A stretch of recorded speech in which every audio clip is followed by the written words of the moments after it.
welcome everyone to another episode of Planet Nerdtooine podcast. I am your host, Nerdtooine. We do an assortment of comic book related content. We do reviews, but we call them critiques. We give you all the new information that could be out in the comic industry, and we're gonna have a great time today doing a comic critique as well as dropping some a bombshell announcement. And without further ado, the most punk rock comic book influencer ever, Year of the Collector. Welcome to Planet Nerdtooine, where punk rock is law. Welcome, everybody. And everything is punk rock, according to James Gunn. Now, speaking of James Gunn, he might be in a little bit of trouble when it comes to the DC universe, because it was a bombshell announcement today that Netflix has has won the bidding war to become the owners of Warner Brother Entertainment. When I tell you, it's not the worst thing that could have happened, but it's definitely kind of scary. Yeah, to quote my friend Virgo Blade, we dodged the bullet, but we're still going down a cliff. So, could have been Now, worse for sure. one, Is this yeah, great news? Um, Not necessarily, right? But it could have been worse, right? Like next yeah, no, WB could have been bought out by Paramount, right, and then turn into the yeah, next propaganda, no, pro fascism streaming platform, right? And yeah, we dodged that, so that's good news, right? Silver lining in this yeah, situation. Um, Before we get into the speculating part, I have to say it's never good news when a corporation buys out their competition, right? mhm, There's gonna be people laid off. There's gonna be people losing their jobs, losing their, have going back to the job market, searching for careers. Because when companies merge, the bottom line is to make that money immediately, as soon as possible, right? Whatever it was yep, spent, however big what it was that investment, then the first thing on the hit list is making cuts and maximizing profits so they can, get their return on investment. That means expect your Netflix subscriptions to go up, all of them, your basic, your regular, your ad, your no ad, whatever tiers they have right now, I don't even know. um, all of that's going to go up, right? Because yep, when rich people, rich corporations spend money, they always pass that bill down to the consumer. Because at the end of the yep, day, corporations are about making money, never about not making more money. So right, yeah, absolutely, before we start into like the speculation and go on who's celebrating and who's not celebrating, like keep that in mind that um, one entity taking over bigger chunks of the market, aka practicing in borderline monopoly, is never good for you and I, the consumer, right? So right. keep The only thing that stops this from being a monopoly is the fact that Disney exists. right, like That is the only real reason. I mean, because Disney owns everything else. You know what pretty I mean? much. So it's like you can't say that they're monopolizing because oh, then how is that any different when Disney bought Hulu? And I think that we're going to see a similar kind of situation where Hulu lasted for a little while. They still had their original. They let all of their original stuff they already had in production and working and finish and release those, and then they kind of just said everything's folding into Disney Plus. And I think we'll have a similar scenario here with HBO Max and going and all the properties going over to Netflix. Because I mean, like for instance, like the that Game of Thrones spinoff is coming out in January. It's done. You know what I mean? They're not going to just move that to Netflix. It just makes no sense. Like that would Right now, they be said it'd this be is gonna go stupid. through a transition period. They gotta, cross the T's and dot the I's and figure out, because like Hulu's still around, even though it got bought by Disney, right? Hulu, the platform as a streaming service, is still around, right? for now. Right No, for it's now. going to be Yeah, right. discontinued. But that's what I'm saying. There's going to be a transition. You'll still Right. have Netflix. You'll still have your HBO.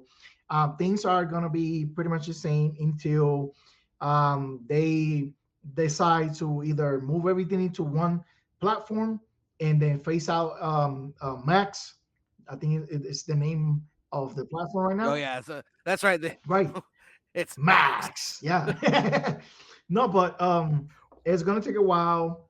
The WB Yeah. properties are still contracted to be streaming on other platforms, right? Like as you know, whenever you went to Max, you didn't see every single show, every single Right. movie, every single property on Max because WB had leased them to make some money back because they were I guess they were losing money for a while now. Wow. So You know what I just what? realized? Now I know why when Supernatural's contract ended with Netflix, it didn't just revert and go to HBO Max. Warner Brothers, who owns the property, decided no, we're gonna option it out to Peacock and make a whole bunch of money, and then Netflix can then deal with that after that contract is Yeah, done, and we get that money before. Oh, see, that's brilliant. I was like, why would Warner Brothers not just put it on their own platform? because it Oh, if they put it that's out why. somewhere else, they'll make money, more money out of it, or squeeze as much money as they can before it comes back. It's all cyclical, right? Like all of these Yeah, films and absolutely. movies, they rotate. Like unless they're like exclusives to certain platforms, they'll rotate from streaming service to streaming And service. what's funny about that too is that even when they're exclusive, there's still ways to watch them through other subscriptions. Like for instance, like you can watch like Paramount or HBO Max stuff on Amazon Prime. Right. You know what I mean? Like so, it's even though it's Yeah, no, exclusive, it's not eventually really after exclusive. that property, cools off and it's not being sought out right now, or it's not coming out live. Like after it cools off, it'll make the rounds through the other streaming services because that's how those things make money. They get leased, Yep. rented, whatever the case may be. Now, why are we talking about this in a comic book podcast, right? Because of course Warner Brothers, as you know, owns the IPs and a lot of this stuff that pertains to the world of DC films, DC DC Comics. shows, DC comics, right? Particular, this potentially will affect more so your TV and film um, um, productions and industry compared to like the comic book side, right? Like same thing. At least for Yeah, now. same thing. Like some things might change, right? If they want to go like the MCU route, where when Disney bought Marvel, some things started to like be MCU-fied, right? That's how they call it. Um, that's the term they use, where they started to like change stuff in the comic book side of things to match the MCU, right? Yeah. If they want to go that route with them, that could be one of the potential outcomes of this merger. However, we are more concerned, of course, of what the James Gunn's DC universe is gonna be looking like after this merger, right? And I'm gonna pass it on to Nerdtooine because we're gonna do like a thinking exercise here where he's gonna, present one argument, possibly, from my understanding, it's gonna be like playing devil's advocate for things while we speculate, and then I'll play like the other side of the argument, like the he will be like the conspiratory make believe worst case scenario type of deal, and then I'll be like, actually, that's what who I'm gonna be today. Well, actually, um, so thank you for that. I've got to really knock it out the park now. Thanks for putting all of that pressure on that. But um, so when I look at this, there's a lot of different things that can happen. Now we can only speculate at this point when it comes to the comic books because no information whatsoever has been announced about that in this current deal. It could separate them completely again and it not be like a whole entity. We don't know at this point. But if I was Netflix and I now had the ability to decide what goes, what we decide to back and make money off of, or try to make money off of, because tomorrow they can do, or whenever the negotiations are finalized and Netflix is now the owner, they could just say, "All right, James, bye. We don't want your universe. We're just going to give it back to the Snyder. We're just going to do Snyderverse now. Thank you for making all that money, but we don't care anymore. You're done." Now, do I think they're going to do that? I would hope not, but it's a possibility. Now, that being said, if I'm Netflix, what I would do is I would let them both exist. Have Snyder come back, let him continue his story. It's not connected to whatever James is doing. It's two separate universes. This is comic books. They have a multiverse. It's not that hard of a concept to see that these both exist. It's clear that the Snyderverse people exist. They took over the Debatable, internet for a debatable. while. Oh no, they're uh, definitely. It's not like it was in the DCU where there's a whole bunch of monkeys typing on keyboards, mm, rage baiting. There's actual people that I are don't know rage them, baiting this so stuff. I'm skeptical. Listen, To quote the I don't know words Rihanna, to but I know she to quote exists. the words of Jim Lee, all of those bots. I'm just saying. But so, and then there's clearly, enough fans of what James Gunn is doing, with as much as it allegedly made. Because now apparently a new report says that they didn't make any money off it initially. They only made money back after with the digital stuff. But honestly, I don't care anymore. I've said my piece about that whole profitability thing. But if I would have them both exist, and then just think about the money they would make if there was a Infinite Crisis event where those worlds have to cross, so you could get Corn Sweat versus Cavill. I mean, that whether or not it's good, I'm not gonna sit and speculate on whether that would actually be a good thing, or it would be entertaining, or we'd like it. All I'm saying is that it would make a shit ton of money, because everyone from the Snyder crazy people to the new DC fans to just it's Superman versus Superman.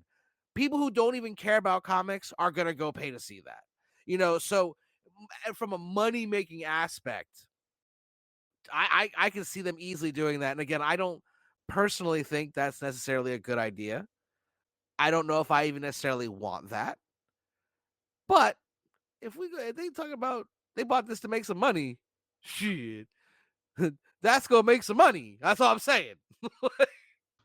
So my take on this is like to reiterate what Kyle was saying earlier. Um, we don't know what's gonna happen. There's no been any official announcements or reports on anything, structuring these companies, whether they're gonna fully merge or stay separate or be under, on some sort of hierarchy or just completely merge. We don't know. We don't know how any. So if I say that to say this, if you're hearing scoopers or your local Snyder bro on your social media telling you that this is it, this is the return of the Snyderverse, or this is the end of James Gunn's, as the leading head of DC Studios. That you know they're lying to you. They're full of it. They don't know anything. They don't know anything because there's nothing to No, there's nothing to know. there's nothing to There's know at nothing this to point. know at this point, right? Now, As of recording. as of the recording, which is like the day of the official announcement that Netflix won the bidding, right? And this is us assuming that the bidding is gonna go unchallenged and it's gonna go through, and the money is there, and everything gets paid off and all that, right? Because bidding wars don't always go as you expect, right? And if you've been a fan of Right. the podcast, when we talked about the Diamond public distributor, they had a bidding, somebody won the bidding, and when Diamond had to like fully open the books and show the books to their buyer, right? Their the Future potential owner. future owner, they actually have to show their real finances, and the money coming in and out, and what the real assets was and all that. And what happened, the company that had won the bidding had the right to back off and cancel, Yep. right? And they were within the legal right because they were lied to, right? Happens all the time. I'm not saying this is the case. I'm Hmm. just saying that Right. there's way too much stuff that still needs to happen before this is even like officially bought out and merged. Now, Right. with that said, um, talk like to put a pin on the conversation of like the Snyderverse. Listen, logistically, right? Can this still happen? Can the Snyderverse still be a thing? I'm gonna go with a no, and here's my Right. reason why. Outside of Henry Cavill and maybe some of the Probably, supporting cast I members. would say maybe Gal Gadot would No, probably no, and I'll also. tell you why. Outside of Henry Cavill and maybe some supporting cast, some the people that play some of the supporting roles in those movies, none of those leading actors or actresses are not coming back, right? Um, Ben Affleck already said that he doesn't want to do Batman again, right? Lobo, not Lobo,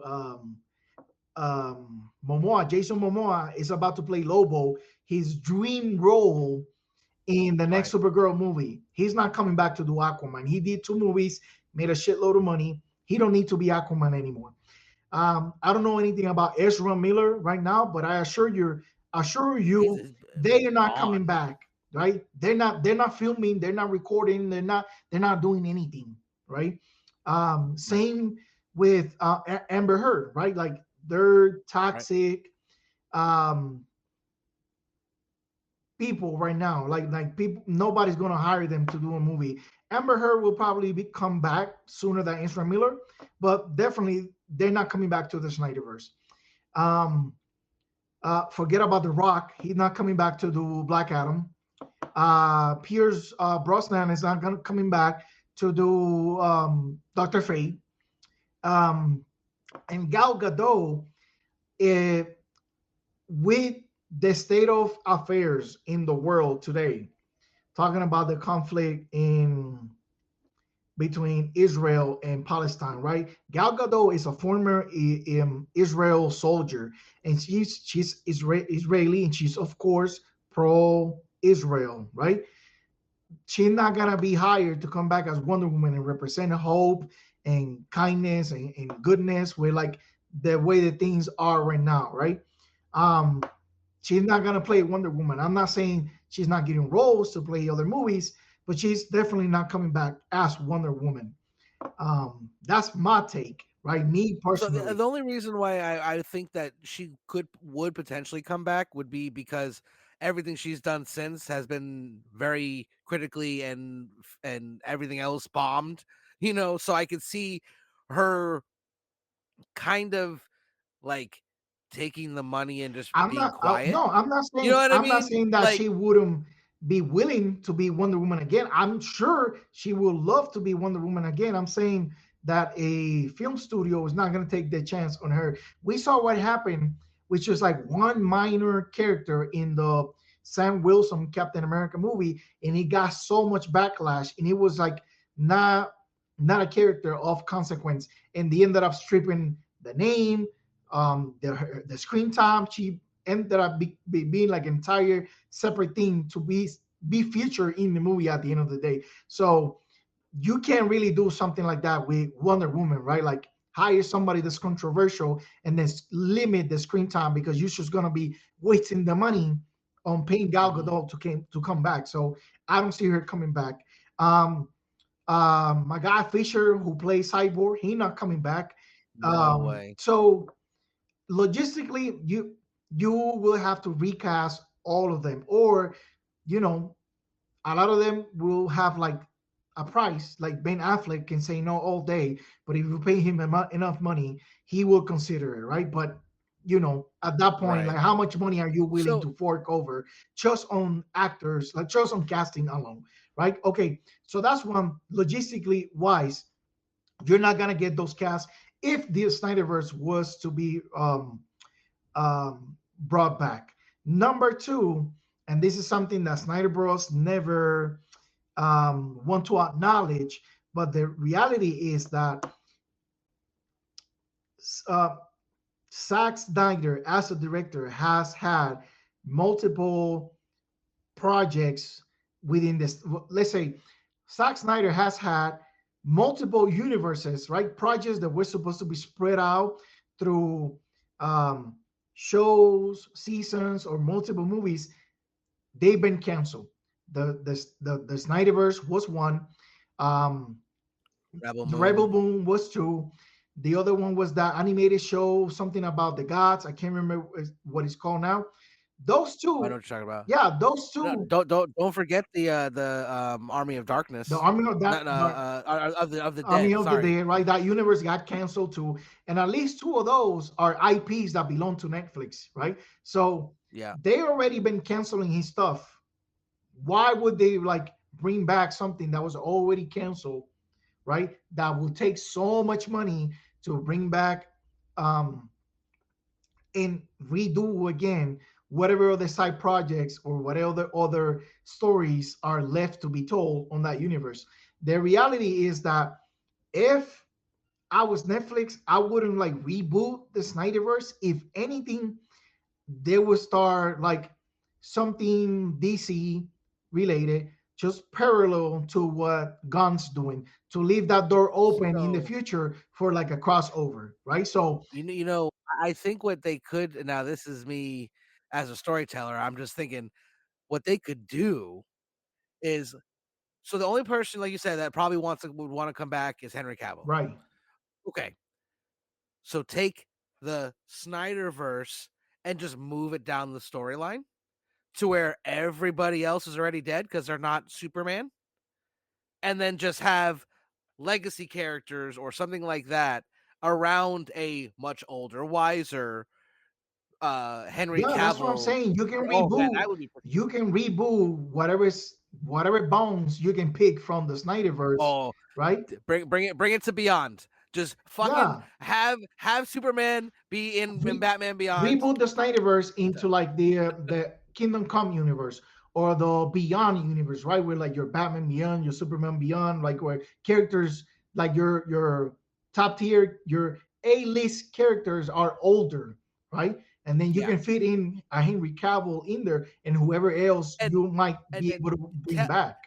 tell me right now that Michael Keaton wouldn't sign on like that if you Yeah, he wouldn't even need that much money. Bruce Like, Wayne from Batman Beyond, Michael Keaton, yeah, right? exactly. You Yep. can have Supergirl, Sasha Calle that plays Supergirl in the Flashpoint movie, right? She said that there were talks to give her like her own solo project after the movie, right? If it was successful, I'm sure she's willing to do Supergirl again, Supergirl in the Batman Beyond universe or the Kingdom Come universe, like reboot this Snyderverse into um A completely new thing. a Like completely that's the new only thing, way right? it could Not work. continue, just reboot it, make it like a separate universe, parallel, like tell a story parallel to like whatever Gun is telling over here, so you can have that door open to do a crossover of some kind at some point because you're gonna own both universes, right? This is not gonna be like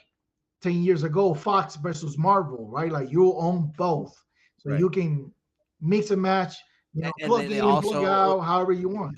got the Batman as well, with which some people hated as a film. I thought it was phenomenal. I mean, Yeah, there was a lot of things weird about the Batman stuff of it, of course, but that's just because us nerds will nitpick any goddamn thing.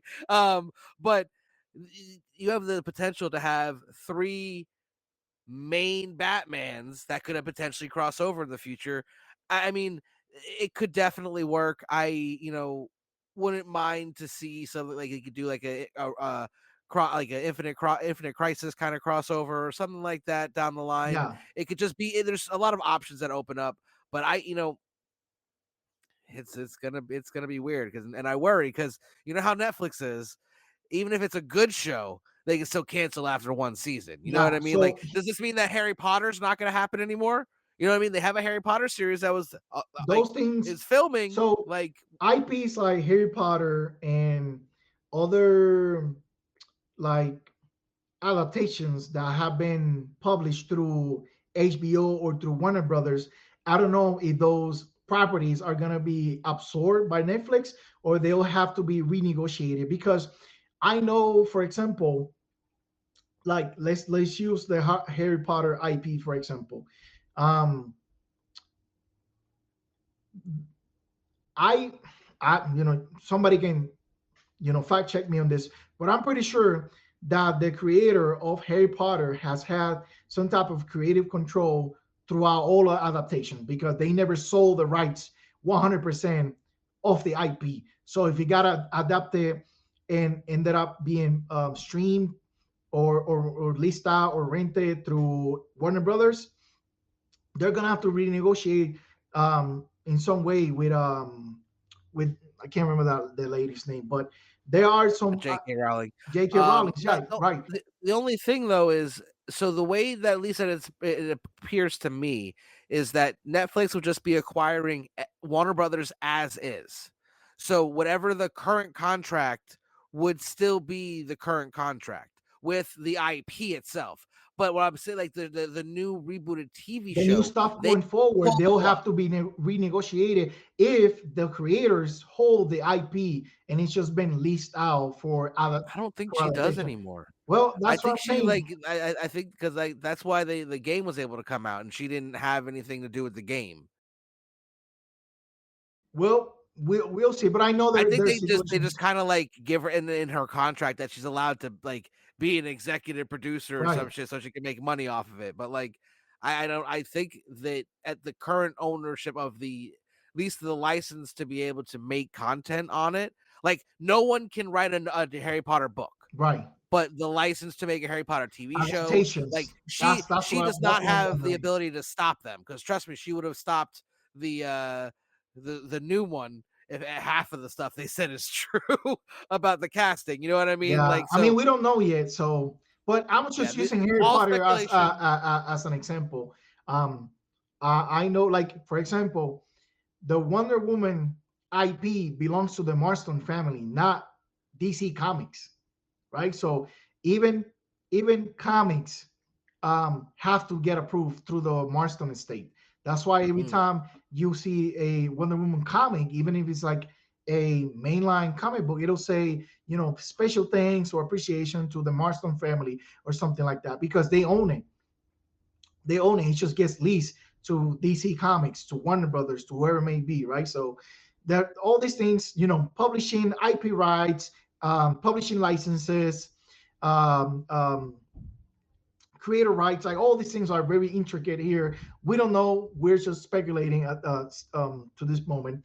Now, to I guess to put a bow on the merger conversation, at least on my end, I want to say just because Netflix now owns Warner Brothers doesn't mean we're gonna get more projects. If anything, right. we're gonna get less, right?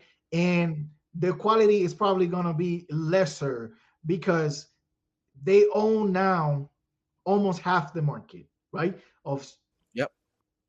right. So I know some people are in the wild belief that capitalism brews innovation, but when you have capitalism brewing monopolies, there's no incentive now for this corporation to do more, to do better, because they did more by owning more of the market. They can just sit back Right. and give us the same or less product and that we was already getting, and they're still gonna get that money back because they bought the Yep. market. They didn't build a community. They didn't steal a viewership. They just bought off the product. Now you're gonna have to come to them to see it, right? So Right. unfortunately, that's one of the issues when monopolies happen in any market. So No, um, absolutely. this, I don't know from like what perspective I can look at this and think is a good thing, right? Um, I'm saying this with the hopes that I'll be proven wrong, and this becomes like next week becomes even better than ever. But history says otherwise, right? Like look at Right. examples as like Exactly. the WWE, right? Like the height of the WWE was when they were competing, right, for their life with WCW, and consistently every year since they bought WCW, their product has, you know, been watched less and less and less. It had some eras where it peaked, or it got better quality wise, or it got more viewership, but it's not even close to its heyday when they were Right. competing, trying to win the your time, your money, your attention. They don't have to anymore because they're like what 90% of the market, especially in Well, America. I, I think I think it's a little bit more than 90, only because AEW it does exist.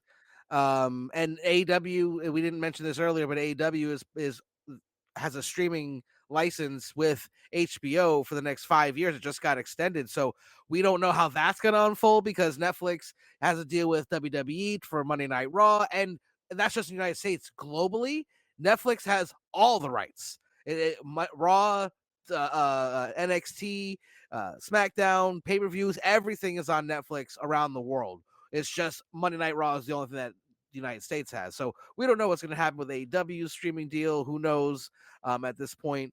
And the last thing I want to say about this is the only you want to talk about a bright side? I got you one. I got you with Please the hit silverest me. of linings that you can ever have.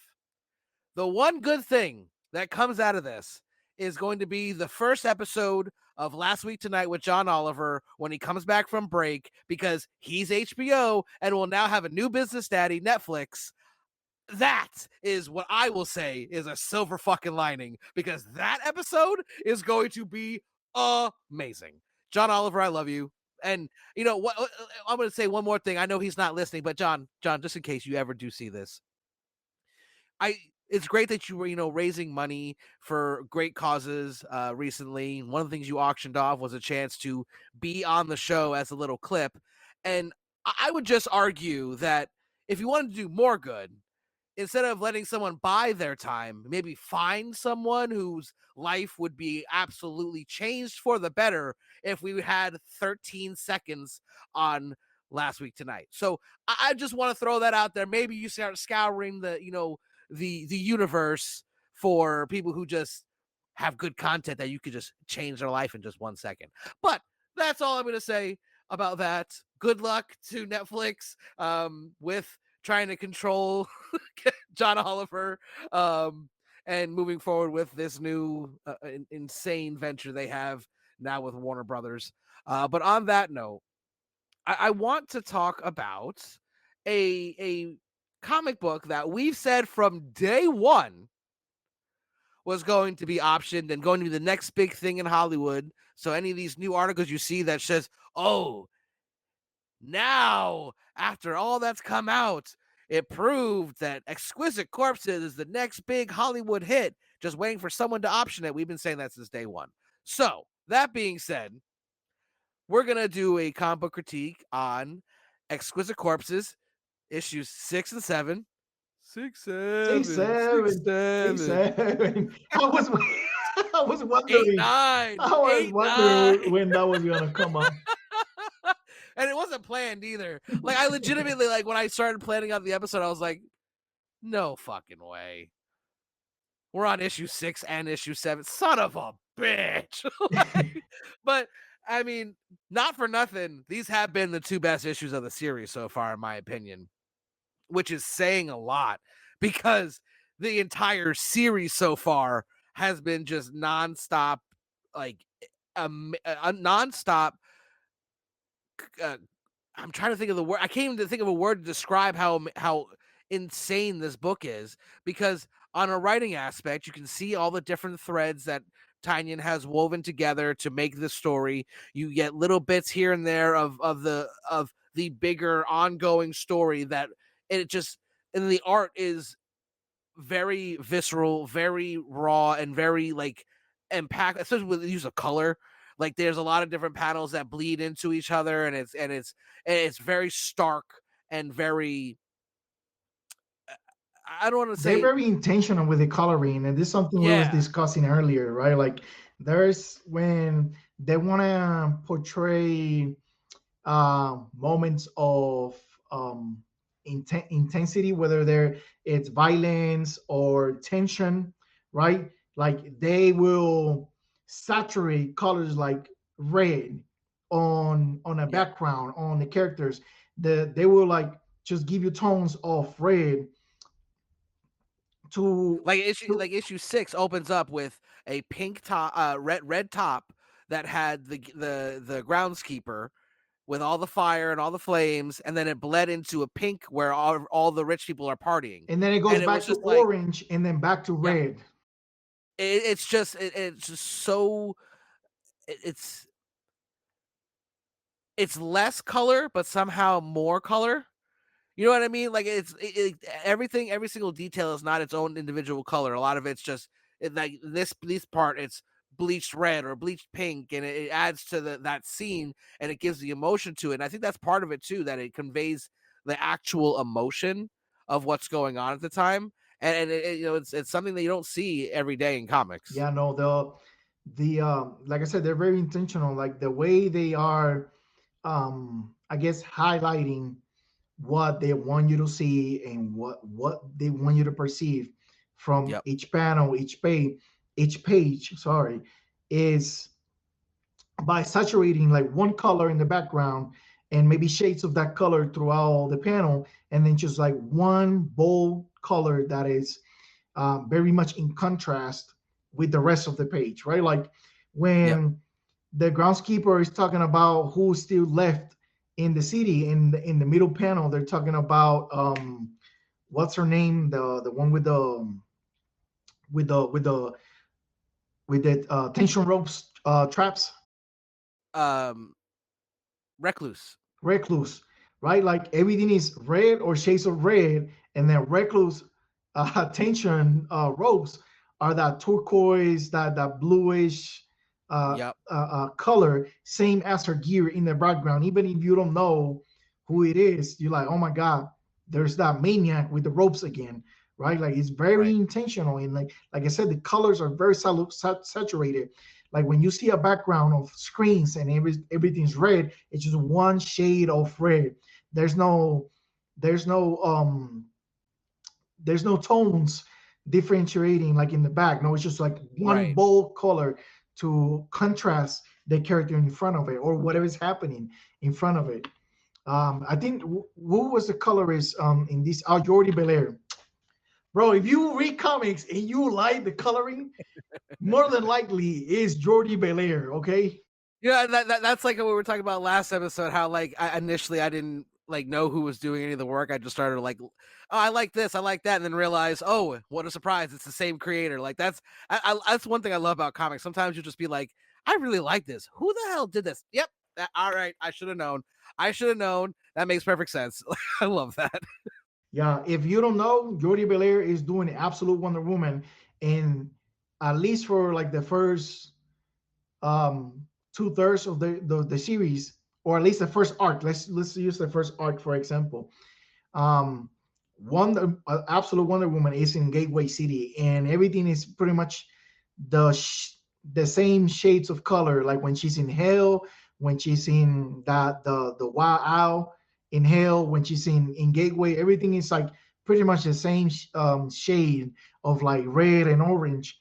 Besides like Wonder Woman, um, or the supporting cast, right? And it's Right. like you get those same shade of colors, and then all of a sudden something that pops, like this character or the Pegasus, like with all those shades of black, right?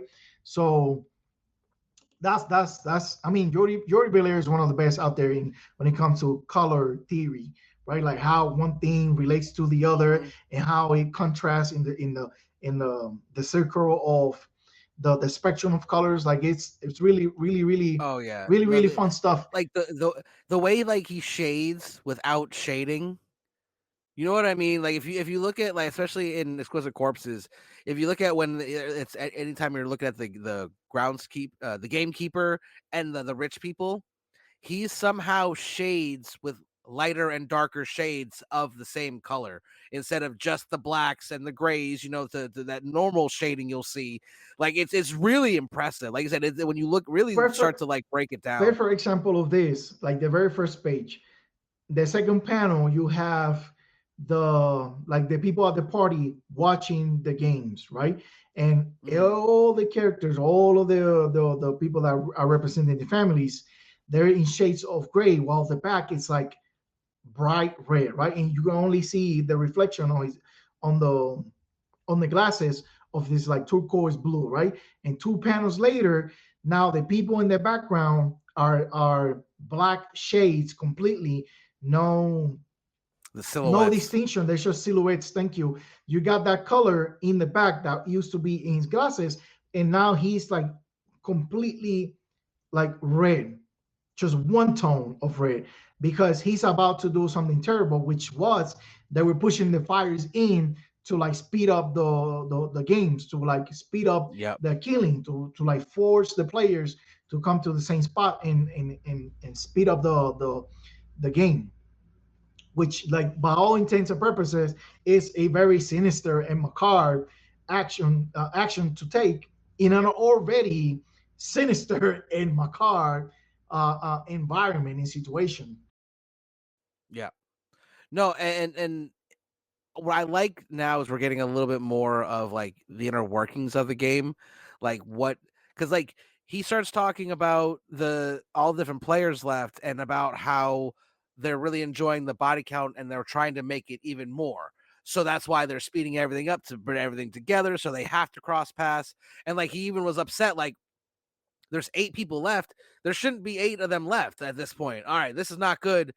Where is everyone? Gets all the details. And I like that we got confirmation that Lady Caroline is alive and honestly seems more badass than she did initially in the book. Because when they talk about her, it's like, oh, we found her. She's now having a drink after adding 4 more bodies and now back on the move. Like, and when you look at her panel, she's just covered in blood. And you got Yeah, it the guy completely in the turned that knob on the character, like where you could have thought she was like she's a snotty, bratty rich girl that on a whim wanted to join the games. Now she's like, okay, no, no, she's actually just as bad as all the other players, even though she comes yeah, from one of these rich families. She don't like it makes it even worse because she doesn't have to be. She didn't have to be there. right. She could have just sit up in Like she's in done that lounge, previously. right? She Like could have. they talked about it earlier in the series Yeah, how that they both used to just watch the games. yeah, she didn't have to be there. So the fact that she's there and she's like racking up on body count just tells you like there's no good guys or bad guys in that roster of players. They're all pretty bad, right? One more than There's others, just of there's course, just some that have slight bits of morality in them. right? Like and then Some might have some redeemable qualities or right. redeemable, redemption stories, but that don't mean they're not all terrible. Um, I mean, you look at someone like the killer from Connecticut, Mister Gamer Kid.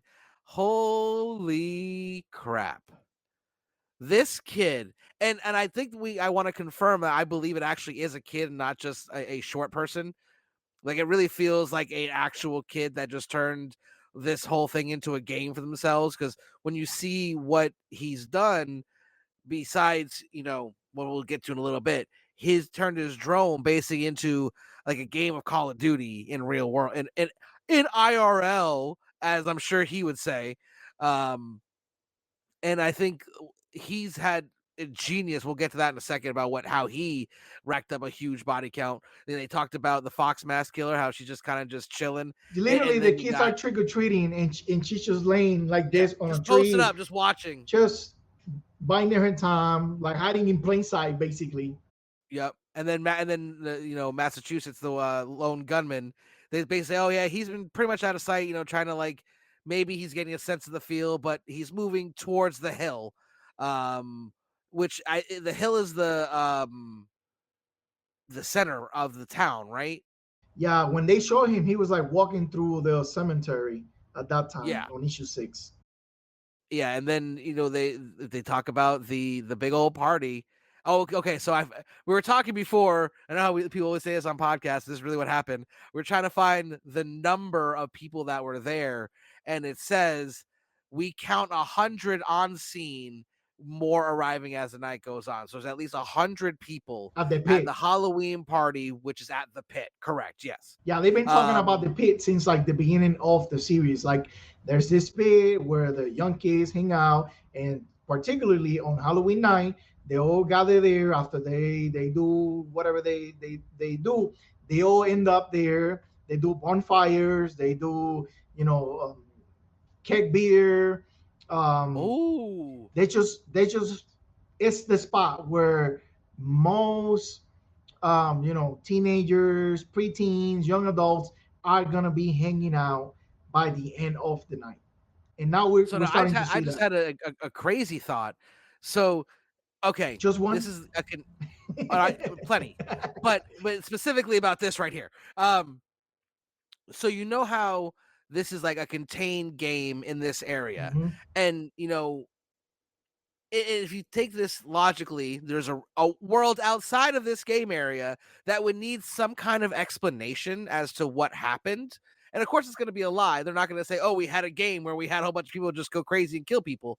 But what they can say is that the party at the pit created the bonfires that took out the whole city, because now the fires are being circled in the city and going to probably Towards the engulf pit. all, That's if not that's more, that's true. of the city. The groundskeeper is pushing the blaze on the forest towards the pit because that's where the highest concentration of people is right now. So they're trying to force everybody in the town there.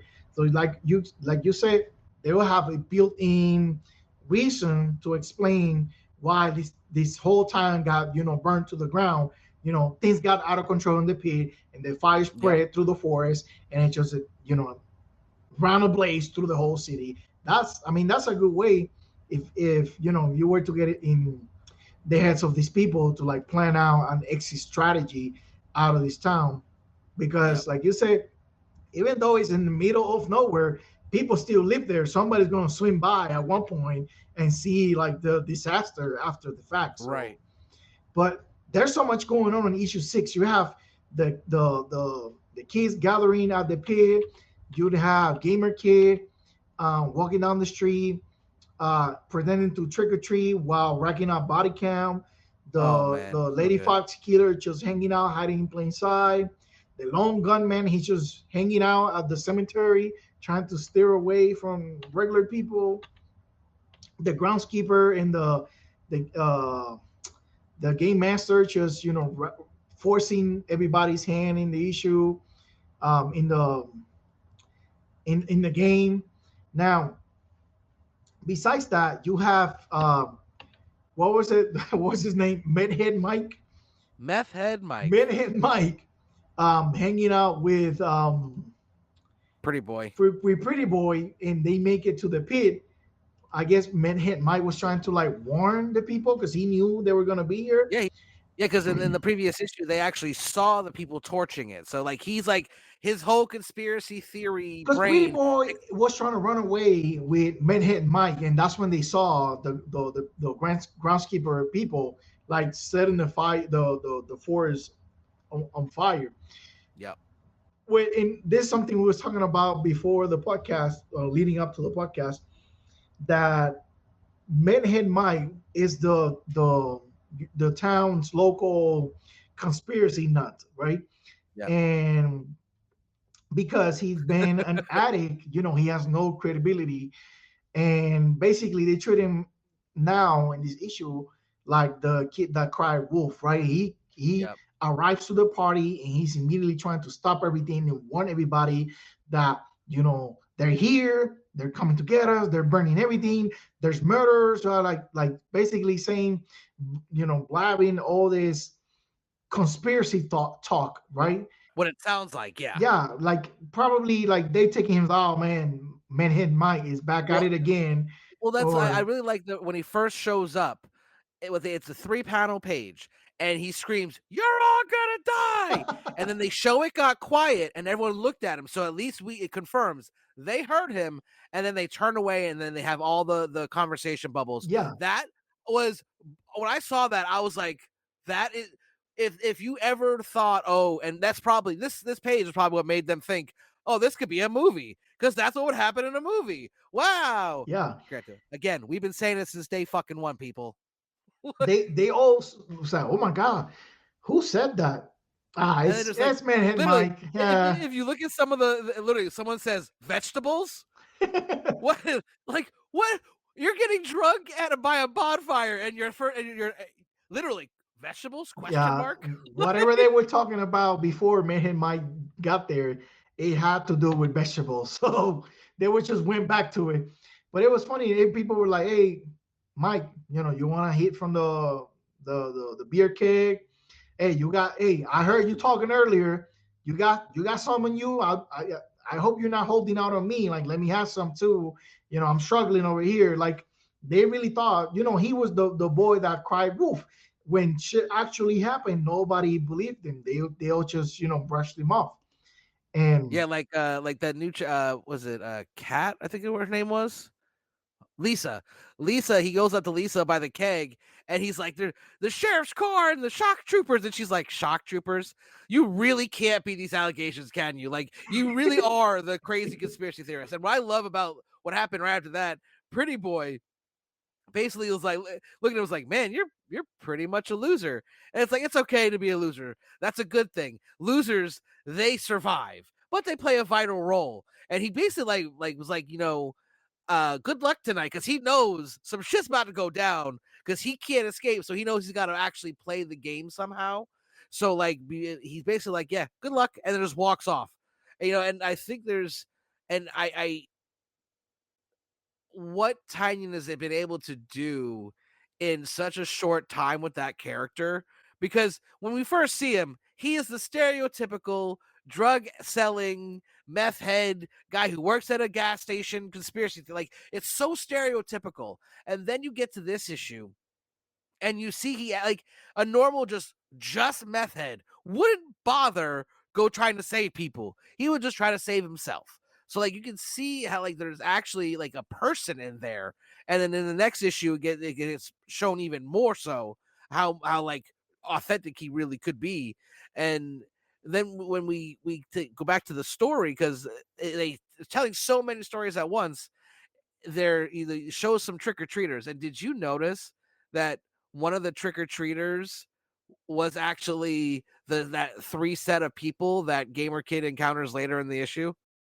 yes, the one day It took me a couple of times to realize that. I was like, that's pretty cool.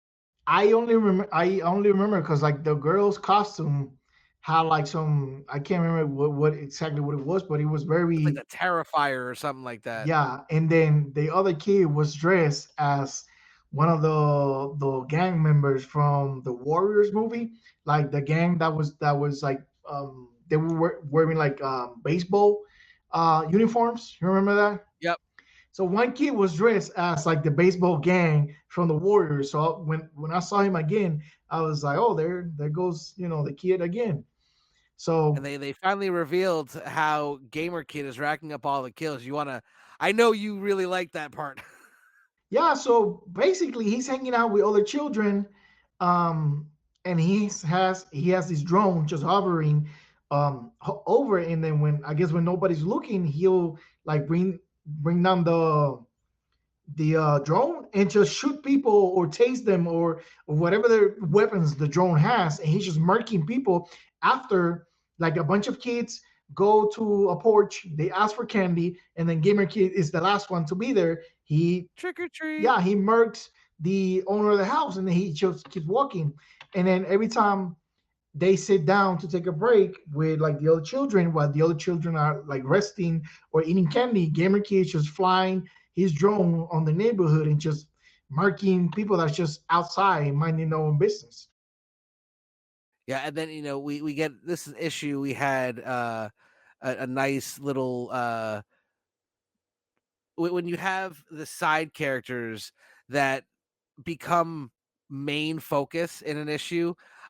When because we didn't see much of Craig or Jason throughout the issue. We've heard people talk about them, but now they're forefront in the middle of this gamer kid scenario where he's just and not to knock out Craig, but it looks like just a little kid. Yeah, sure. You have no one to walk with. Come on, walk with us. It's interesting that inherently you think kids are good. You know what I mean? And so he Right. just automatically thinks this kid is just a kid. And we also see Jason's mom, who is Audrey, who is working at the car dealership. She's with oh, what's her name? Drawing a blank. The The paramedic. paramedic, yeah. And they're in the ambulance trying to get to the pit because that's where they assume everyone's going to be by the end of the night, and that's the best option to go look for her kid and Craig. Because I mean, at this point, like it's not just teenagers that are there; it's a lot of people that are at the pit, and they're trying to find her kid. Because I mean, you just watched your boss get killed. You watched two people fighting to the death in front of you. There's so many things have already happened, and it's like I need to find my kid now. Like that's we just gotta save that one person. Yeah, this lady saw two of the players go at each other, and then they went to the police station, and they saw all the cops Oh dead from traps God. from recluse, and then she saw her boss die in front of her. Well, So I don't know. No, the cops weren't the ones that were taken out by Reckless. It was just at, at they least were not by dead. Not they were dead. yeah, Yeah. because it looked like they were shot. So um yeah, this lady, I don't know I how would she I would bet hasn't that like the lost her mind. Like, because like since the beginning, her kid has been trick-or-treating. So like who knows like where this lady's head is at, right? Like thinking right. the worst at the very minimum. And I mean, it should. I mean, and especially because there's no phone signal. Like she can't call Craig, who has her kid. So like, only imagine what's happening. And just so unlucky for him that her son just happens to cross paths with Gaber Kid, who is one of the killers, and has one of the most potty mouths I've ever seen in a child. And all I know is that when they make a live action adaptation of this, that kid is going to have to say some horrible things. Like to the point where I'm not even going to repeat them on the show, and I will say pretty much anything on the show. Like Yeah, no, there you, was some foul you stuff for cut sure. cut the B from the C to the S. Listen, that's as far as I'll go. Like I'm not saying shit else. Like, No, this this, and what this what kid I was like about terrible. that though, and the reason why that was important for them to write into the story is because that what finally makes Craig kind of snap. Like, hold on, you can't say that around the kid, and you definitely shouldn't say it around me. You know what I mean? Like, and that's what finally pushed it to where he confronted him and basically like, listen, you're not gonna say that shit. We're just gonna leave you like we found you alone. And you got Yeah. that sinister smile, You'll watch and your you knew mouth right or we'll leave you where we found you all by you yourself. knew right then and there Gamer Kid about to do something bad, some real bad. And when we see how the drone works, it literally just looked like Call of Duty does. He's got a controller with a screen in the middle and he's flying it around. Even the kid even goes, that looks like Miss Hatchet. And then just like and the kid assumes probably that it's just a digital version of Mrs. Hatchet because you don't think that someone's literally just killing people that nonchalant. Right. You know what I mean? Like, and especially like another kid. Yeah, Jason went along with it and he became complacent because Gamer Kid passed him the remote and he thought he was playing a game and he literally killed somebody. And then he just passed the remote back to Gamer Kid thinking, oh, this is just a game. But then he saw that he was murking people close to them. And that's when it hit him. And Craig like got in between him, in between Jason and the drone and got First, Jason gets basically kidnapped by Gamer Kid, and they go into a into a maze. maze away from Because Craig. Yeah. the first one that we saw was Gamer Kid just shooting that lady, The lady that was and like then hanging out with like yeah, sheets hanging in her her backyard sheets. or something. Yeah. And then they sneak off, and Craig freaks out. He said, "Where's Jason? Jason!" And then he turns around and he sees Gamer Kid just like hee. He's like, "Oh fuck!" Like he just knew this is about to get real bad. And then that's when Gamer Kid and Jason are just hanging out in the corn maze, on like a bushel of hay, and then he hands him the controller, and he tells him all different buttons and says, "Here we go." And turns it into night ultra, was it ultraviolet? What do you turn? It was Infrared. thermal vision. Thermal Yeah, vision. something like that. So he gives Jason the controls, and he thinks he's just playing a game. Sees three monsters, and he's like, "Okay, there you go. The whole goal is to to take out the monsters." And He shoots the kid and that was wearing the baseball costume from the yo, Warriors. he sniped that man. Yeah, blew his Yo, brains one out too. shot him, like one shot. And then after that, one shot at the lady in the spider mask. Yeah, Like this kid, not for nothing, but Jason is a gangster. Like Jason needs to grow up, deal with all this trauma he's about to have, grow up and become a drone pilot. Like because that dude got some serious skills. There wasn't stray bullets. It was pew pew done. yeah. And then Craig tried to save the third kid, and he got in the way. He got shot in the back, but I guess he made it too late because the kid um uh It looks died. like it may have well, at least one of them probably went through. Yeah, either got through Craig or Craig got there too late. The kid didn't make it regardless.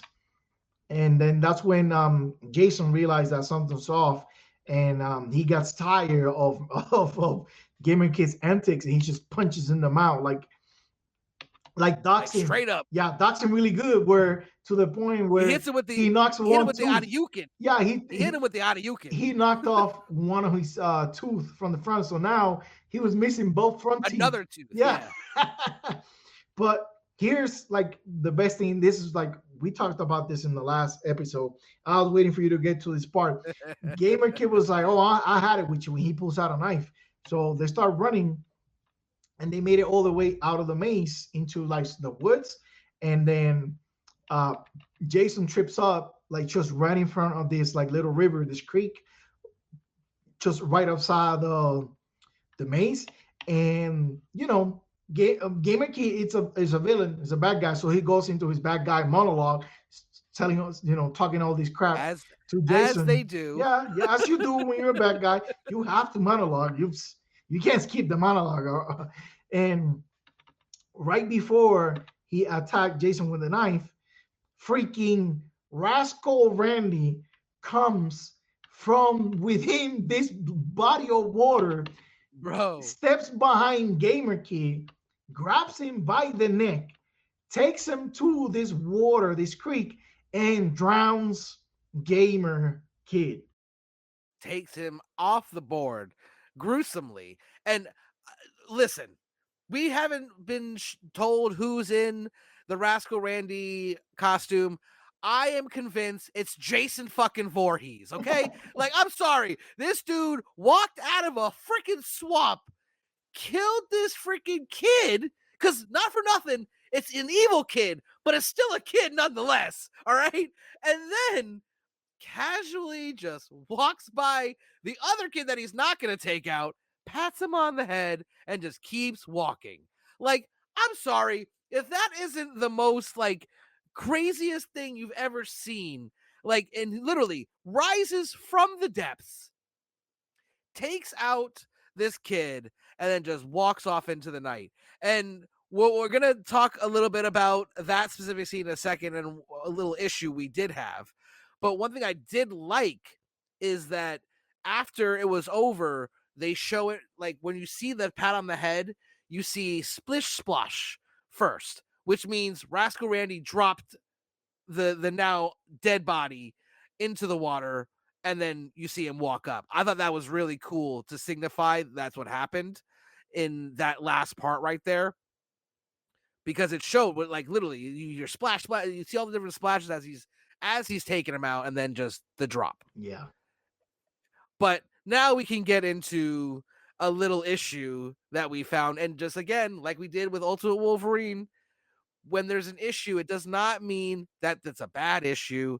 It doesn't mean that we hate it and we're bashing it. No, we just are overly critical and overanalyze everything. So we caught something that may not be kind of accurate when it comes to positioning here. Because when Rascal Randy rises from the depths, you can see that he's behind Gamer Kid.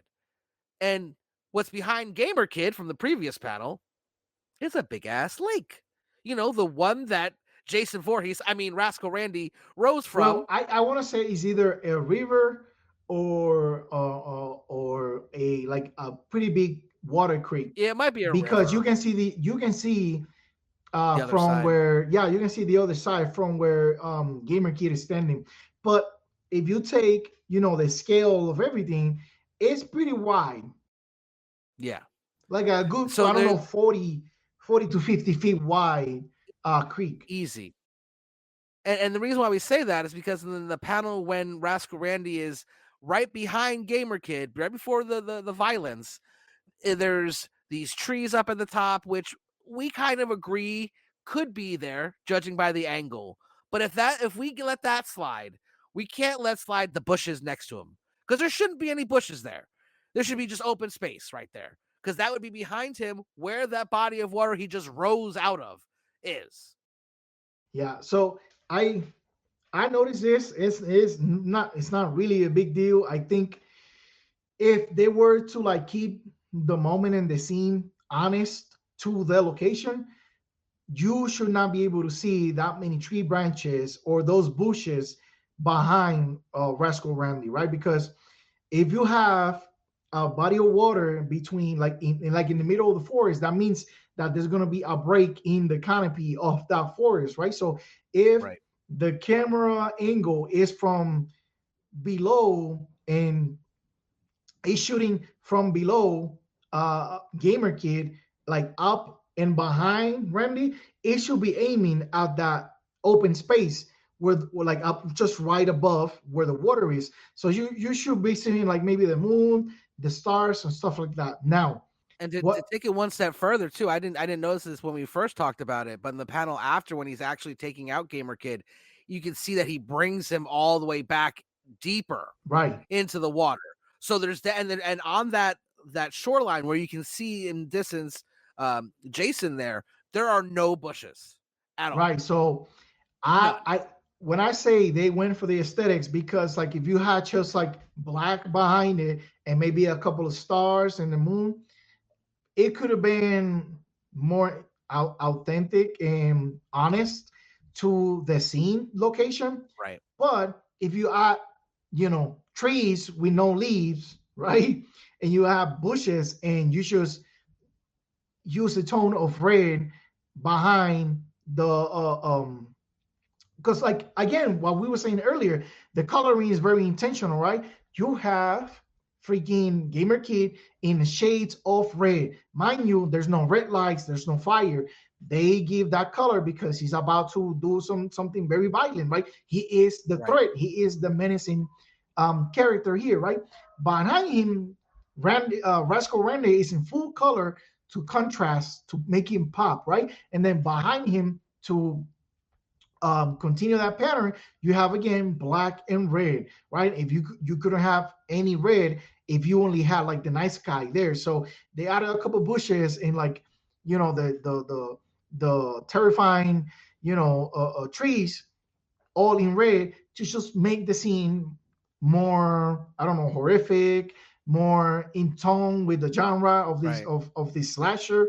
But at first I wanted to be like hypercritical and say like they botched the scene, but the more we talked about it, it was just like it was a choice to go more with the aesthetics than rather Yeah. be 100% honest to the location of the scene, which is fine. Again, we're just nitpicking, pointing Right. out that we noticed, that as a botch at first, we're gonna take it as a style aesthetic choice for for the story, because of course this makes the scene pop even better than it would if it was just a black background. Right. No, and again, that's what we were talking about last episode about when you these one word reviews. We're not asking you to go into detail and nitpick every little thing like we do, but just saying it's buns and moving on to the next one is not. It doesn't give enough respect to the property that you're reviewing, and it kind of spits in the face of the creators, really. Um, but that's how issue 6 ended, with them everyone just praising Rascal Randy because literally all the rich people are so happy. I think because one, it takes off a one of the players who was racking up kills, and they bet on that stuff. So now they don't have to worry about him taking up getting any more kills. On top of just how, I mean, again, dude's basically Jason Voorhees. Like he just randomly appears places behind people and just kills them, and it's pretty cool. Now I want to say, um another thread that is coming off like the main story or everybody's story is the story of the game master, right? As of right now, he's mostly been a host until he recently started to take action and make his own choices Mm-hmm. towards the game, right? At the end of this issue, it's becoming apparent that he's like injecting himself in the game instead of like letting it play out, right? He's Yes. standing in front of the screens and we get a visual of like where everybody's at, right? Like Pretty Boy is having time of his life, getting all grabby and handsy with the civilians at the pit. You got Recluse hanging out on somewhere in some forest, laying out more traps. Um, I can't remember who's in that van on the right on that screen. Layla. That'd be Layla. Layla Blaze. Layla Blaze, that's right. And she's also at the pit. The Lady Fox killer is literally hanging out with children, hiding in plain sight. Rascal Randy is in the woods. I guess it's reminiscent of that amazing kill he just did on Gamer Kid. And like we said, Lone Gunman, he's literally hanging out at a cemetery. So this, I want to highlight this because this completely bleeds over into the next issue, Right. because while some people, and this is like the families are a character, like a layered character themselves, right? While some are just drinking and doing side bets and doing wagers on who kills who or who kills how many and all that, they they're just having fun. You can see like they are, I guess there's a hierarchy within these families that supposedly control like the entire country, right? Like some of them are there to participate to keep alive the competition and the tradition of these games, and there are others that are actually trying to win, right?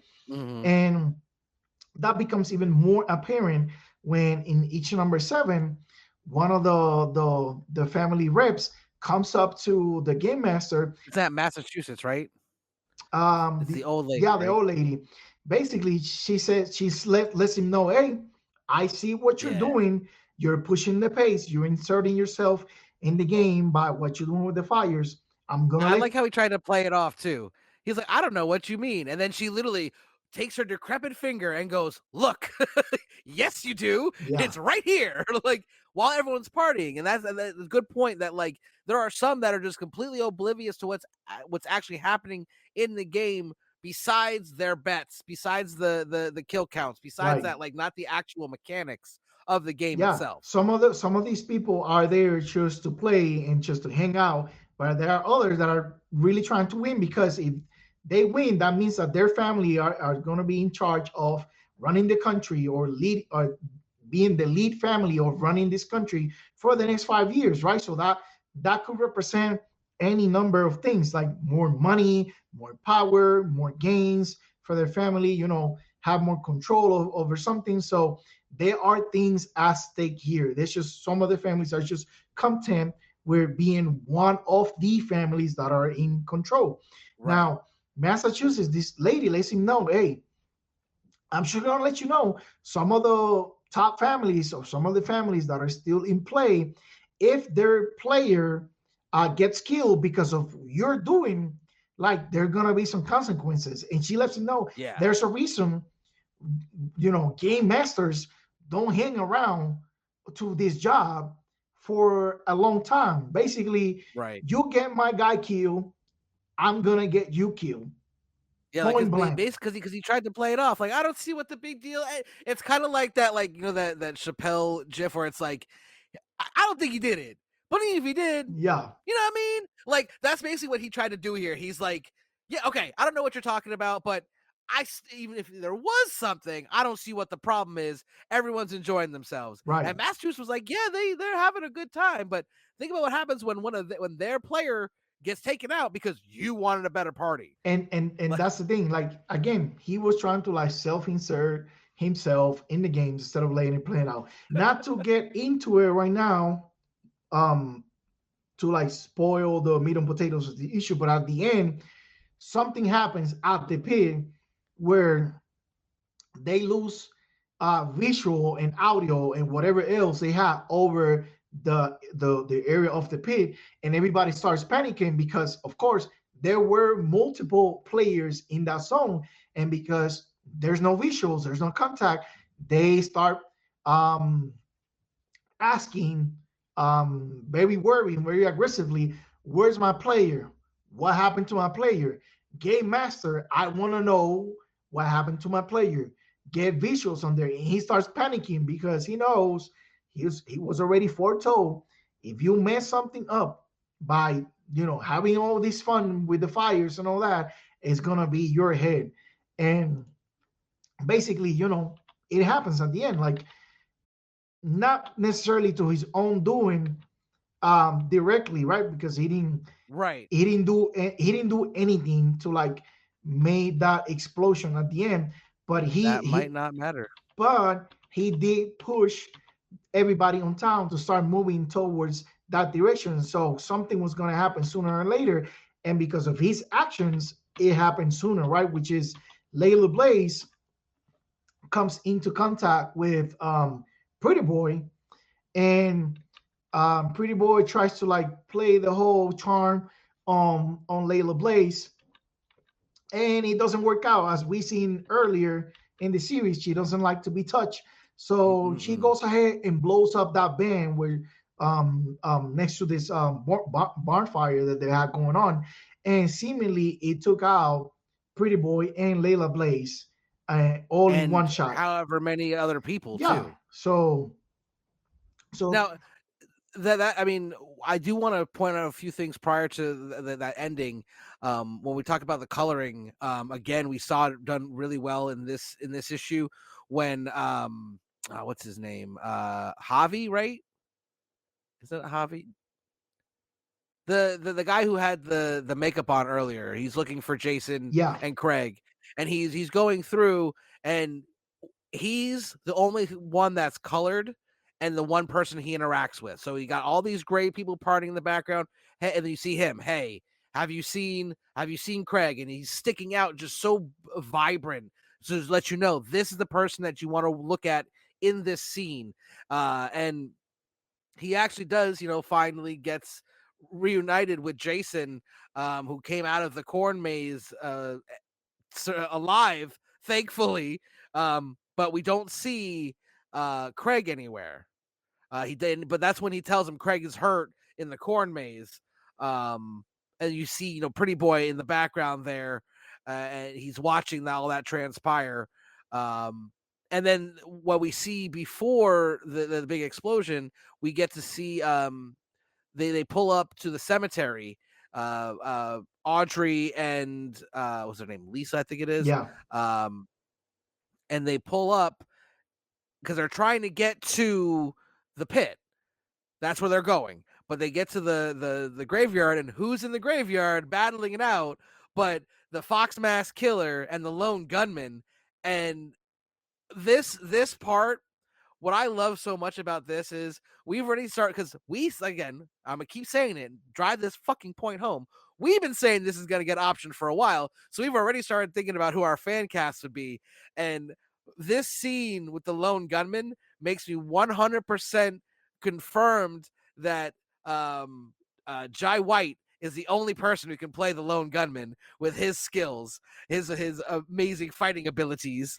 So Because I between I go think ahead. this is what most people were looking forward to after they read the first issue, right? Like most people thought that the Lady Fox Killer and the Lone Gunman were like the coolest character based on their designs, Yeah. and especially like Lone Gunman had like his motivations already laid out from the first issue. So everybody thought these were the favorites, and then they just happened to run into each other into this damn cemetery. And when Lisa and the other lady, they just were driving by, they got caught in the crossfire by gunmen just shooting She literally just yeah, unloading. unloading on the Lady Fox Killer, and then they just happened to drive into the crossfire and they ended up crashing there. But this Yeah, was a really cool scene. Like you have Lady Fox Killer and Lone Gunman like go at it, like really go at it. Um, really go at it. no, not a lot of exchange of words like with Lady Carolina. It was just do or die basically. And it's funny because when the scenes that are clearly somebody's in danger or somebody is um, close to danger, you have those shades of orange and red really Yeah, saturated, right? And those other scenes where like they might be action going on, but there's somebody's not gonna get hurt or not gonna be in danger. There's other shades of colors, right? There it's like regular coloring, and then when they get hold close on, again. bro. What if? Oh my god. Okay, so when we're reading this, right, and we see all of the colors, that is right then and there. When we then see it in the other colors, that's the people watching it on the big screens in the party. It could be. It could be. However, um, this happens um, throughout the issue, even when there's not like necessarily the fights, right? Like True. Yeah. when there people are like messing with Medhead Mike, Method and Mike. right? Yep. Like when he's getting jumped and they're standing over him, like you get those colors saturated of blue, Yeah. with like the Well, but the lettering. cameras are still there too. You know what I'm saying? Like they have cameras on that. So I mean, that could still work. But I mean, that's not a big Right. No, deal. but if the cameras are there, they're not watching like they're not the people at the party. They're not really concerned about like civilian on civilian violence. You know what I'm saying? You know what I'm saying? Like they're more worried about Right. who's racking up body count from the players. But you go back to um, the cemetery, and again, when there's tension, high tension, or danger, or somebody's being harmed, you get that blue and red coloring, and then the other panels are neutral, like neutral colors, right? Like the regular colors, and it's very apparent to me, right? And this is just a hypothesis that at the end of the fight, it's shown as a stalemate, right? Like Lady Fox Killer has, her sword at the gunman's throat, basically, and he's like likewise, the barrel of his gun is like right on her face, but everything is like regular colors. There's no Okay. red, there's no blues, And that and they I like finally that too. And have then like an exchange of words. So I'm thinking, okay, nobody's dying, and also not to really get fast. not to get too um analytical here, but there's like a statue of an angel like looking down with a Yes. hand down, kind of like, oh no, you like these two are safe, right? If I was to interpret that whole splash page, right, in context with the way the coloring was being done before, I would say nobody died in that scene, in that moment. Yeah. Oh, I agree. And the fight scene is so well choreographed, like that. Like he got because the gunman, he also has his dagger and he disarms her at one point, and they go back and forth, and the whole time he's the only thing that said is "got you" and "fuck" and "wow, goddamn, you're fast." Like I thought these two didn't need words. They didn't, and it was funny that both of them were kind of like on the sides of this, for most part. And then right when they saw each other, it was on from the get because they both knew what they were doing. They probably because they both kind of have morally better motives to be here than the other killers. They're still killers. Don't get us wrong, but like the lone gunman's trying to like get his life back because he like lost his whole career, and the fox mask killer is trying to take out Lady Caroline because she took her daughter. So I mean, while they're still bad people, these are the two that are probably the most morally not bad as the other ones, other game pieces here. So I mean, it's cool to have them at that stalemate at the end, but like we did see, because Playboy, like you said, he was trying to escape earlier in the series and realized he couldn't. So when he sees Layla Blaze at the party, he goes, "All right." And literally he says, "I guess it's time to play their fucking game." And throws his cup away and walks up to her, like you said, and basically tried to like On his get her side, and like yeah. to join. But before that, poor meth head Mike, he's just trying to mind his own business as no one wanted to leave because he didn't want to heed his warning. And then I've never seen a guy get their ass kicked for not having drugs. Like this man was not holding. So this freaking Where's Waldo cokehead basically comes up and like demands him to give him whatever he's got, and he doesn't have it, and he just starts beating the crap out of him.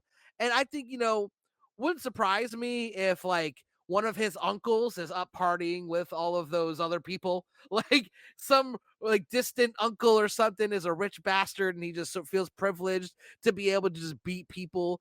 And then poor Mike, I mean, again, he goes off and sees um Jason and why can't I think of his name all of a sudden? Craig, And he just not no the other guy, the Javi. one that Javi, right, who was looking for Craig, and he's just like immediately just tells him back off, man. He's like, no, listen.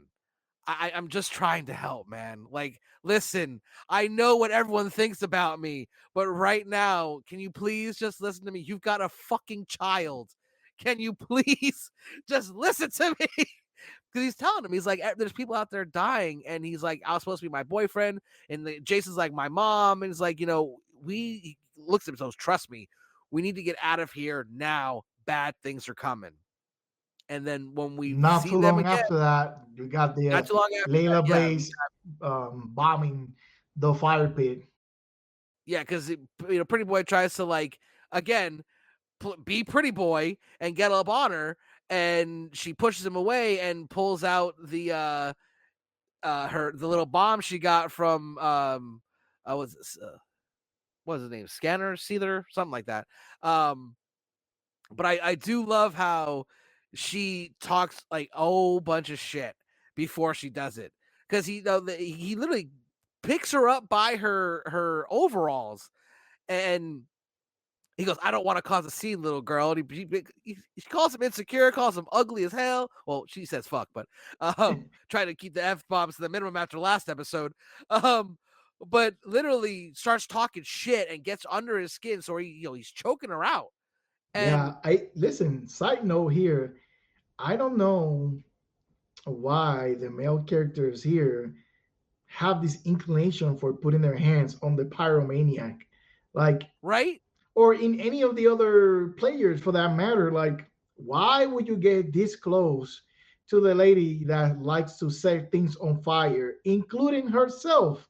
Because you can see, Literally the centimeters in front of the scars. fire. No, you remember she was all scarred from Yeah, she's all up. like, what makes you think you are safe putting your hands on this particular person, right? I I don't know. That They close, and then what I did love is that when he's like grabbing her and strangling her, literally you can see the fire behind her, like inches away, and it's like, really, you thought this was a good idea? And then she pushes him off, and she's got the little detonator, and she just backs up into the flames and click. And then the and next thing we there was see, a foreshadowing moment too before this whole confrontation started. She was hanging out by the fire, like putting her hands like this, warming up, and then she was like putting her back and letting the flames touch her, right? Like mm, completely foreshadowing what was going to happen at the end, which like she was going to be fully engulfed in flames by the end of the issue. yeah, she literally just backs up into the bonfire, and before she's engulfed completely, she clicks the button, and it's a giant explosion.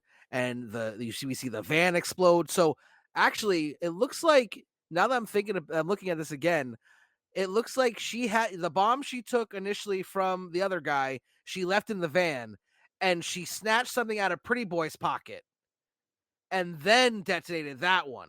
So they both went off Yeah. because there's initial an explosion, and then the car also explodes. And that's when we cut back to all the screens going dead and all the families freaking out and coming at him, yelling at him. And I love when literally he goes, she looks at him and says, "Still enjoying your little party? Here, let me speak a bit more plainly. If my killer goes down while the feeds are down, I'm gonna cut your throat myself." Like, straight up, just like, Yeah, no, and it's not just her. At oh, that moment, when he looks back, because like the feed was down, everybody was upset looking at him, yep, like everybody. So like you also have this like this little side thread of the story of the game master, putting himself in a bind for trying to like insert like having like main character syndrome, like, oh, I'm gonna run this, we're gonna do this, or no, this taking too long, I wanted to you know orchestrate all this thing, and now he's in a bind, um of his own doing. no, and it's crazy because like at this point the cameras are down. Anything could happen in the next issue. We have we this is the first time we are 100% caught up with Exquisite Corpses on this show. Let's give ourselves a little pat on the back. Yay, we did it! Hooray! So we have no idea what happens next after this. All we know is that we've been saying it's one of the best books out right now, from a writing aspect, character aspect, art aspect. This hits it on every level where a lot of the other books may. Even the little Yeah, details are pretty well thought out. Like, for example, the last scenes cuts there with the lady saying that, then you go to the last page where typically you have like the um the blackout screen with the little logo, and then you have yeah, the tournament brackets, right? But now the tournament bracket, those two pages look like static on a TV because they can't see right, their feed. So now we can't see who's still alive, who died, yeah. who moved on in the bracket, right? Like those little details that play into the story or go along with the story are like make what this series is, right? Like you can tell everything's Right. been thought out from the beginning. Yeah, every little thread, where you think it's just a subtle little detail, it ends up coming full circle around, and and again, like we could just if nothing else, look at the story arc that freaking meth head Mike has had. It's like he's a character that shouldn't have had his own story arc, and he had one of the best story arc. He's had a better story arc than some mainline Marvel story arcs. Okay, like it's actually an arc. Like it's For one, it's he's still alive. yep. He survived an encounter with at least what, four Four players now, yeah. at this point, right? Um, he went from being brushed off and and being a person of no consequence in his town to probably some people might start listening to him now after Right. this just Whoever's happened. left. Whoever's left might be inclined to listen a little bit more to Madhead Right. Mike. And it does say a little bit to the whole conspiracy theory culture as well, a little bit, because like if not all conspiracy theories are false, some end up becoming real, No, but not all at this point, conspiracies are made the same. right. So, but now you got this character that all these people just see as the guy who just says these crazy things about conspiracy theories. So when shit really is hitting the fan, they're like, "Wow, yep, he really is this conspiracy theory guy, huh?" Like it's I think it's a testament to how good a book or any property, whether it's a movie, TV show, is. The testament to how good that property is based off the side characters. It's important to have great main characters, obviously, because they're the main characters. They get the most screen time. But it's easier to have great main characters than to also have great main characters with these supporting characters that seem to matter just as much in the story as the main characters do. Because, like, Meth Head Mike and Jason and Audrey and all these other people have been all throughout the story influencing it, seeing it as it's happening. Everybody, It's they they feels like everybody's stories matter. Everybody Yes, is well written. Everybody feels like their little piece of the overall story matters to a certain extent in different levels, but it still matters, right? And right. I mean, the fact that you have some of the players come out of their way to save them, makes them important, makes them relevant to the story, even if they're not, participating in the killing or are not gonna be um, a deciding factor to the conclusion of the story. But they were there. They one way or another are influence or force the hands of some of these killers to take certain actions, whether Mhm. it was kill people or save people or move people out of the way or just ride along with some of the civilians like Pretty Boy did, right? So um overall, there's a reason why we're covering this issue to issue is because we like it, we love it, we think is well deserving of the praise that it's getting, Mhm. and more people, we're trying to spread awareness. I think more people should um, either pick up the single issues or the trade as they come out and enjoy the story. If you're a fan of slashers, horror, thrillers, stories, Halloween. Halloween, right? This is definitely the book for you. Yeah. And we can't say enough how much we like it. We're excited for the rest of this season because there are 5 years of this that are guaranteed at this point. So I mean, the only sky is the limit. And like we've like, and this is the last time I'm gonna say it, and we'll wrap up with this. But like we've been saying it from day one, the book is written in such a cinematic way and the characters are so well told that it's so easy to just literally see a studio going, oh yeah, this is a TV series right here. Oh, you got 5 years of this, that's 5 seasons, let's back Yeah, this. half the And work is done. Half the work is done for the yeah, studio. easily.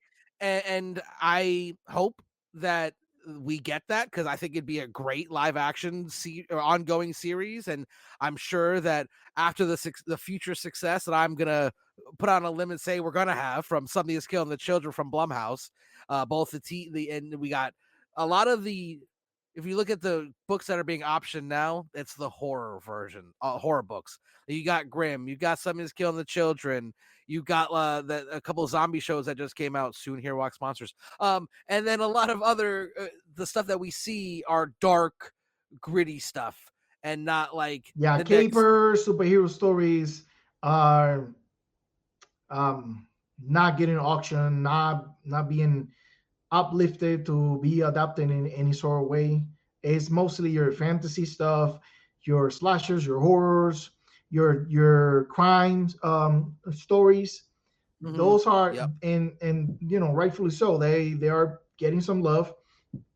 and they're being they're about to be highlighted.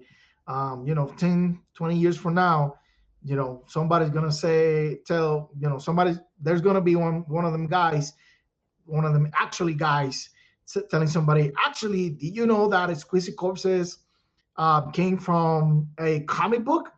And if you follow our advice and get on this, you're gonna be like, actually, I did know that. So shut the fuck up. Listen, guy, I've been listening to Listen, Planet Nerdtooine for 25 years now. Believe me, I know all about Exquisite Corpses, you jerk. listen, you young whippersnapper. I don't want to do this anymore, Grandpa. Well, It's that's too too damn damn bad. bad. You like the movie? Let me get my books. Grandpa, what's a book? That's it. But yeah, Exquisite Corpses has been phenomenal. Like I said, we are finally all caught up on the podcast. Rascal Randy for the MVP for sure for that issue 6. And I mean, I feel like Alora Miss Blaze was the MVP for the issue went out 7. in a blaze of She went out glory. with a In a legit blaze of blaze of glory. glory. All Literally, right, so metaphorically. every which way possible. All right, so before we wrap this up, do you want to, at this point, make a prediction that we won't hold you to on who will be the winner of the tournament? Now that granted, we don't know how many people are still left, but like with the ones that we know are still alive, who do you think has the best chances?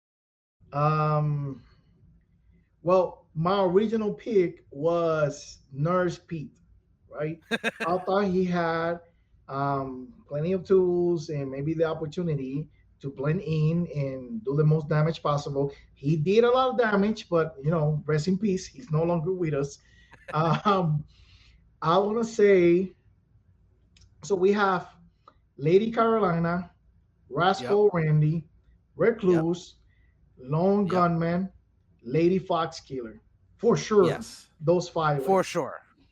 Yes. Um, I'm gonna go with Rascal Randy because Yeah. if he can hang out all willy nilly underwater until like something pops up and then take people out without their knowing so, I think he can. I think he got this. Yeah, initially my prediction was this is before we knew about the fires and moving everything into one spot. I thought like it was gonna be like a draw at the end with the Fox Mask Killer and the Lone Gunman, Right? kind No, of like the draw right. at the end of the issue that we got. Those are easy picks. Like Right. everybody thought those were like your your favorites.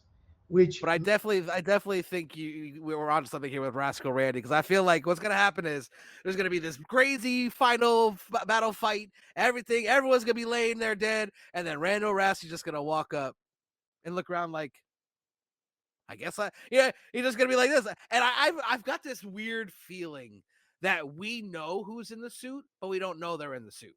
I want to say, in the next couple of issues, like people are gonna be doing stuff, either fighting or arguing or killing each other, and Rascal Randy is just gonna be in the background, like You know choking what? people out, and then just going about his business. And then next thing they're like turning the corner on a street, and there's Rascal Randy again choking somebody else out, and Oh, slowly but hold surely on. he'll make it to the end. Okay, so we don't know who's in the suit, right? However, I am going to go on a limb. I think I know who it is. It is the paramedic's uncle. The one that gave her the note and told her to get out of town. No, no, no, no, no, no. Remember when they're showing earlier in the series, everybody like getting to their cachet or whatever. Rascal Randy um, was seen putting on the suit. It wasn't her uncle. It's somebody that they brought to play. No, right. But I think he is the one that was bought from New Jersey.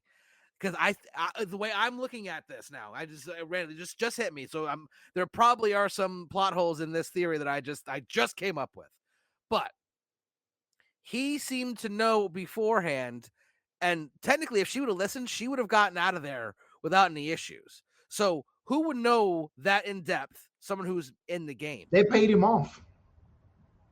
I think that was said, or either like said in Because, black and white, or was implied that they took care of like the police of the town, so they wouldn't but have see, any. that's what we thought. But then we saw all the police that got murdered. Yeah, They took care of him all right with in body bags. right.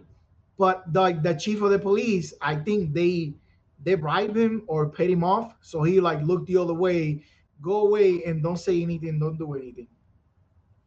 I think that's like maybe a monkey wrench to your theory, but I'm not 100% sure.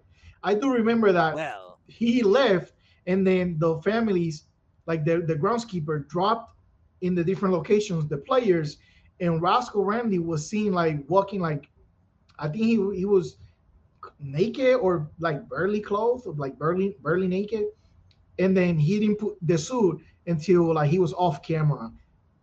I don't know if you remember that. right. That's what I'm saying. Because I don't remember ever them seeing him out of costume. But all right. That's a debate for a later day. There's only um, one way we're gonna find out. we're gonna get to we're now gonna get to the bottom of this, and poor Year's not gonna go to bed till 3 a.m. because I'm being pestering. I'm like, look what I found. But on that note, I appreciate everyone, as well as Year, who absolutely are such great fans. You guys are amazing watching the show. We're doing very well on views. We would like to get some more subscribers. So if you know of anyone who likes comic book content, especially immersive comic book content where we really break down everything, make sure you let them know about us. Planet Nerdtooine, we do all these great comic book stuff, and we soon will be bringing you even more great reviews. Hooked by the Book is still going on. We are going to continue rolling on with that. We have received a few submissions that did not make the cut, for one reason or the other, but I do thank everyone who stopped by. When we started this episode, I thought it was going to be a short one, and we're here almost 2 hours in. On that note, thank you all so much for stopping by. Do you have any closing thoughts to the fans? No. Thank you for watching. Like, subscribe, share, comment. Let us know what you think in the comment section. We always and in the shorts too. When you, because I know those shorts are racking up views. Yeah. People are being shy to let us know what they think. So yeah, We're if you're open one of them, to discuss anything if comic book you're one of them related. people that are in the shorts viewing it, you got something to say, say it. I'm talking to you. Yes, you right here. You watching this right now on YouTube, or you watching this right here on TikTok, or you watching this on Instagram. We're waiting for you. We're waiting for you. But on that note, before we go crazy and get canceled, this is Planet Nerdtooine. Until next time, stay nerdy, my friends.